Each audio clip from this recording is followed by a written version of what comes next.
A friend set up my dad, and he was nearly beaten to death. My grandfather got revenge on everyone involved. This isn't my story, but it comes from my dad and other family members who witnessed it. Background: this all went down in the late 1970s when my dad was 17. The area he grew up in was in the UK and was a stereotypical working-class town. The part of town my family lived in was run down, full of poor families, and had its fair share of crime. But it was close-knit and everyone knew everyone. This will be important later. Now, my dad wasn't the most well-behaved kid, and he had hated being at school. But aside from a speeding ticket, he had never been in trouble with police. He was, and still is, a really talented musician and had a very active social life. For his 17th birthday, one of his friends had bought him a leather jacket with a very specific logo on it. We will call this friend Dave for future reference. According to my dad, it was a rare and quite expensive motorcycle jacket. He was extremely happy that Dave had got it for him.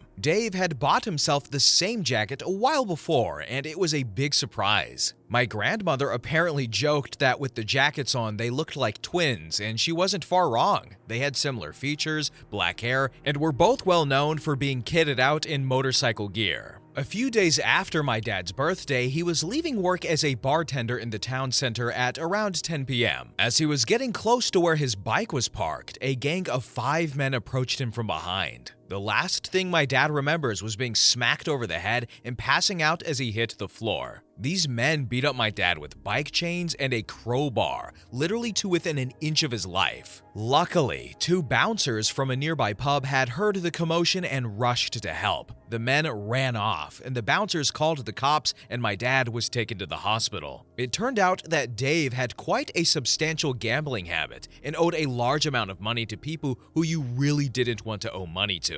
They had threatened Dave and told him that they would be looking for him to teach him a lesson. So Dave decided to set up my dad to take the beating instead of himself, or at least lessen his chances of taking it. He had bought my dad the same jacket because these guys knew that was what Dave wore when he rode. He then arranged for a guy he knew to find out when my dad left work and call up the loan sharks to let them know where Dave was. What a scumbag. Anyway, on to the revenge. My grandfather and grandmother were obviously distraught about this whole thing. The first thought on my grandfather's mind was if my dad would survive. When that was answered, his second was how to best get revenge. Bit of background on my grandfather. He was a lifelong boxer and a career military man. He enlisted at the back end of World War II at 17, stayed in the forces through Korea, and then served in Malaya and Burma as a scout and sniper during the mid to late 1950s. He only recently retired when my dad was little and worked as an engineer after his discharge.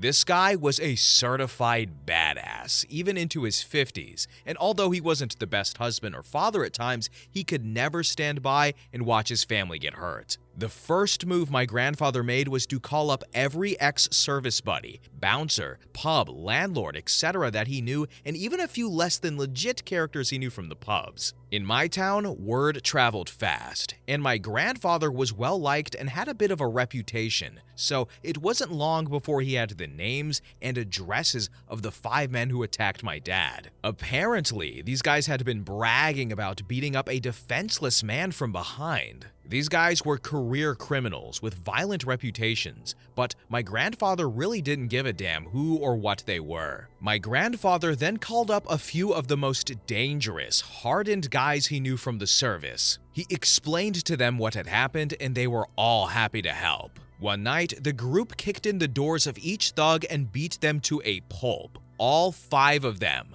They knew that if they hit one, the others would hear about it and run, so they hit all 5 of them in one night. My grandfather knew that no one would call the police in the area they lived in. Talking to the cops was a big no-no in that area back then, so there was a little chance of being caught. All 5 guys ended up bloodied with broken noses, shattered teeth, and the requirement to be fed from a tube by the end of the night. One of them had to be put into a medically induced coma. Of course, the police interviewed all of them in hospital when they sufficiently recovered, but none of them talked, both out of fear of my grandfather and fear they would be labeled as rats. And nothing came of it. But my grandfather wasn't done there. My grandfather used his connections in the clubs and bars to start spreading rumors about why they had been beaten up. Soon it had gotten around that these 5 guys had screwed up and had beaten up the wrong person. Not only that, but they had bragged about it and lied to whoever they worked for about it. Not only were they physically broken, but my grandfather ruined their credibility so that when they got out, no one, criminal or otherwise, wanted to be associated with them. Once this was all done, my grandfather turned his attention to Dave. He had specifically left Dave for last, knowing that he would crap himself, knowing that my grandfather knew what he had done. My grandfather, however, was much more subtle in dealing with Dave, as he thought that a simple beating would be too good for him. He waited and asked around, and it turned out that Dave was not only a compulsive gambler, but also had recently turned into a heavy drug addict as well. My grandfather found out who he was buying his drugs from, when he would usually buy and where. He had a buddy of his follow Dave when he went to buy his stuff, follow him to where he was living, and let my grandfather know. My grandfather then called in an anonymous tip that there was a huge drug deal going on at the address, and he thought he heard gunshots. He got 2 of his buddies to do the same.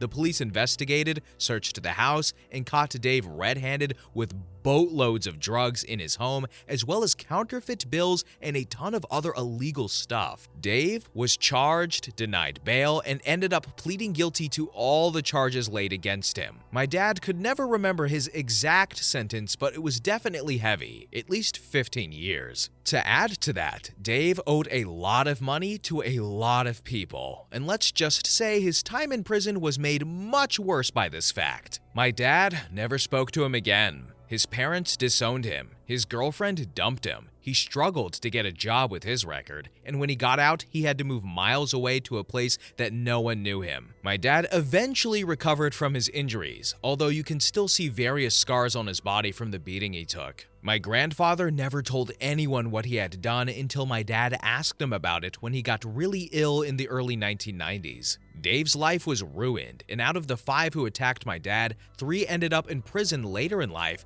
and 2 ended up dead due to crime. My grandfather passed away in the late 1990s, and although my dad and him had their issues, it could never be said he didn't look out for him when he needed it. Okay, somebody get Hollywood on the phone and somebody call up Denzel's manager, because this sounds like a Denzel Washington movie, right? Like the old guy who's like, I'm gonna get some revenge on someone who did me wrong or someone who I love wrong, right? This just seems like a Denzel movie. But what a great father, beating up various people with very strategic intent. Can you believe that? He was cold and calculated. That's where it really counts. Next story. Story number 2. Your bully son messes with us and you kill our dog? Prepare for dad. This happened in 1995 on a small rural town in Chaco province, Argentina. Everyone knows each other here until this very day. My father was an electrician, the only one in town, so he was constantly meeting people, and he was born and raised here. He was very well known by everyone. He grew up with many of the police officers from back then, and they even had asados together, Argentinian barbecue, at least 3 times a month for years. My father was not a violent man.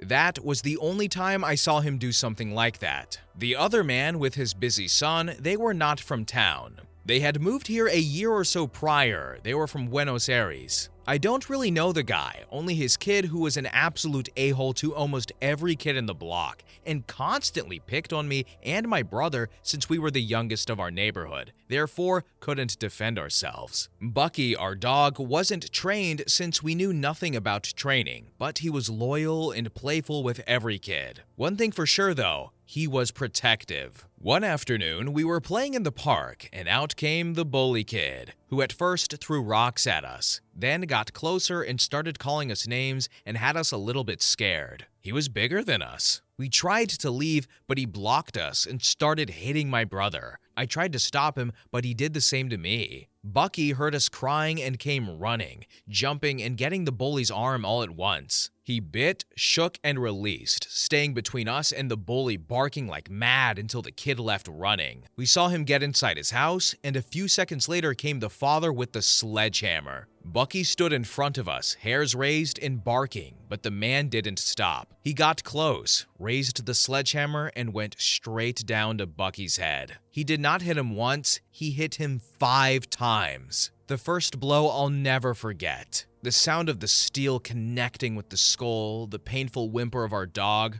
Bucky got knocked out with the first blow. By the 5th and final, his head was caved in. My brother and I were frozen in place, scared to death, crying a lot. The a-hole dad said something which I don't remember now, and then left. We were unable to move for a moment. Such was our fear. Finally, I grabbed my brother and we went home. Dad was fixing a fan, and when he saw us, asked what happened. We told him, and he just said, "Right, okay, let's wash your faces and grab some ice cream." Yes, that's what our dad did. Took us for ice cream. He did a pretty well job to mask his emotions and showed himself cheerful to us. That night, when brother was asleep and I was playing in the kitchen, he grabbed the wrench and told my mom he had to fix something in the neighborhood. I assumed it was another neighbor, since it was a common thing for my dad to get asked by neighbors to fix things. He then nodded to my mom, and my mom nodded back. Yes, she knew, and then he left. He came back some minutes later and then told me to go to bed, and that was it. A decade later, we came to know what happened. He went to the guy's house, knocked on the front door, and punched the dude so hard it rocked his head back. Told him he would break one limb for each of his children whom he made cry. I can only imagine what he would have done if there were more than 2 kids.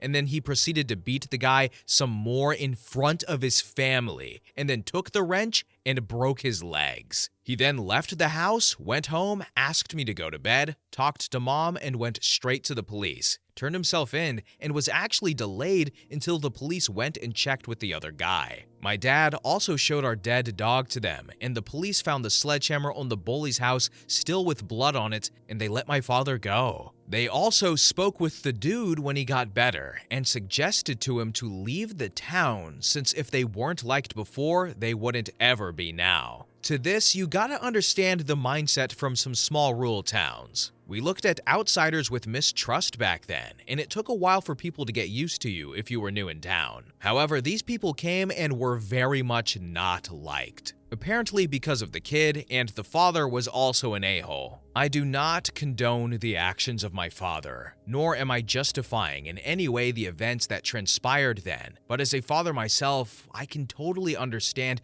to what extent a man can do and react with when their kids are at play. I loved my dad, and I have mad respect for him. Rest in peace, Dad. We miss you greatly. So there, that's the full story. Sorry for my bad English, it's not my native language. Thanks, guys. Edit. Wow, when I posted this, I wasn't expecting to get this much attention. Thank you all for your kindness and compassion. Recently, and because of a message I received by one of you kind people, I felt the need to include a part of the story that I originally left out involving Bucky, our brave dog. This is it. Bucky has descendants. My brother has what would be Bucky's great-grandpup now, and he's been adopting Bucky's lineage, if that's the correct term, for a few generations now. He did a good job at tracking down Bucky's litters. He had 2 litters in its short life, with the first being of 5 pups and the second one of 8. My brother, Leandro, remembered everyone who got to adopt Bucky's pups, and to his surprise, he found Bucky's blood carried on and is still strong. He adopts a descendant from Bucky every time there's a new litter and has adopted 2 generations so far, everyone a straight descendant from a male. All praise goes to my brother, who worried himself with keeping Bucky alive in his life. Again, excuse my English if I couldn't express myself the correct way or if it caused any confusion upon reading. I'll try to explain better in the comments if asked to. But thank you all very much, and sorry for taking so long to post this part. Okay, so that story left me a little shook because of one particular part. I think you know, that was hard to read. It's like the Hispanic John Wick. Hispanic John Wick as a family man. I can't even make proper jokes right now. I'm still... Oh, that was so horrible to read. Oh, next story. Story number 3. I knocked the divisional manager off his pedestal. I work for a large global IT company. In my team, we are part of a larger extended team, and an even larger still divisional team. The manager of this division is called Raj. He's based in the States and is what many would call the poster boy definition of a corporate suck-up. According to him, he is in constant video chats with the CEO and has a lot of face-to-face interaction with him. He also appears on much of our division's promotional emails and photographic material, so he's a company-wide recognized person. As for me, I am a trench-working techie from Scotland. My direct manager is always happy with my performance, and I am somewhat known in our extended team, but not so much in the divisional team. Until this event, which was a little while before the COVID outbreak, although I was aware of Raj and his reputation, I had never worked with him directly. I got invited to a company-wide collaboration event in America, which we usually use for technical training and innovation discussion. We got there, and there were some initial social events and meet and greets. Raj was amongst the group, and his general demeanor seemed appropriate for the reputation which followed him. We went into the first day bright-eyed and bushy-tailed. I was assigned to a group of 10 people to work on a problem with some coding. All was going well until we came to do some group presentations. For our group, a young woman named Natalie was speaking for our results. It all seemed to go okay, but after the session was over, Raj asked to see Natalie out in the hall. From inside the room, we could hear Raj literally screaming at her. Many offensive slurs were used, and we could hear banging on the wall as well. Natalie returned to the room a sobbing mess, much to the shock of everyone, and Raj returned as if nothing had happened. This pattern continued over the course of the week. Raj would single out people for those one-on-one performance critiques. He would go into detail about how work was substandard and how they needed to improve, all while taking group photos for corporate comms for the higher-ups, orchestrating shots to make us all look like one big happy family. I spoke to some of my own team back home about this in my downtime, and it does turn out that this has always been rumored behavior from him. It's just that nobody ever knew anybody who experienced this before. I don't know what the job culture is like for this role in a place like America, but here we have dignity at work regulations. Performance criticism is fine, but not when you are engaging in ritualistic humiliation of your employees. I knew exactly what I was going to do. For the next few days, I made sure that I was delivering more presentations than anyone else and really making an effort to attract attention. As hoped, he asked me for a chat and pulled me into the hall. He didn't wait for the door to close before starting his rant. Experiencing it firsthand was interesting. He claimed I had no idea what I was talking about, even though it had likely been about 20 years since he did any technical work himself. He was vile, shouting and spitting in my face. I also learned what the banging noises were. He would punch doors and slam his hands on the wall near me, as if to try and intimidate me.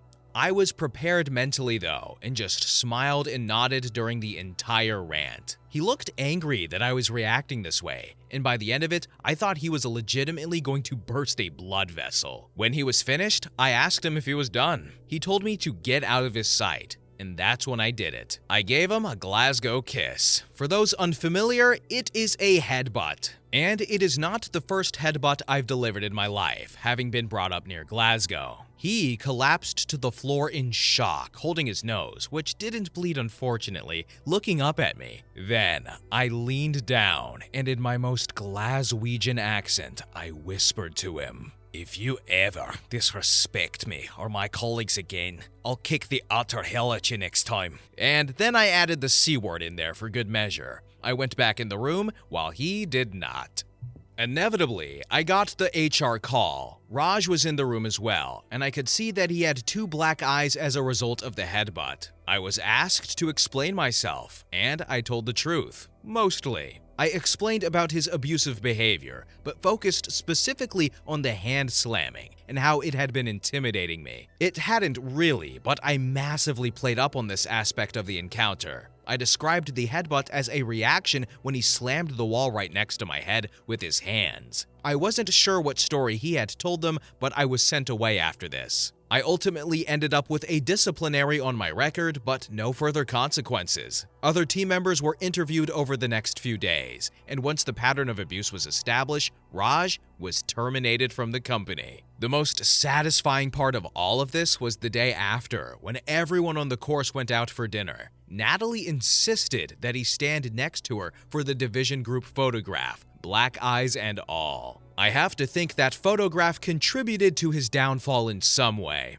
That Rose guy was a bit of a ballbag, wasn't he? I think I've hit my Scottish quota for the week. But yeah, Raj was a horrible person and deserved to be fired and shot out of a cannon into the sun. I've said it a few times, but some people just need to be launched into the sun, and the world would be a better place for it. Next story. Story number 4. Bully tries to act like it was in school. Guess I will tell on you then. In secondary school, I was tormented by a specific bully for years. I was beaten up and publicly humiliated on a daily basis. The worst thing he did was beat me up so bad that I got a concussion and broken my ribs when I was 14. He never faced consequences in school because his family was rich and he was pretty popular. For context, I live in a pretty small town in England, so everyone knows everyone, including the bully. He left the school when I was 17, and I didn't see him for about a year. Around this time, I got way more popular and started going to parties and making more friends,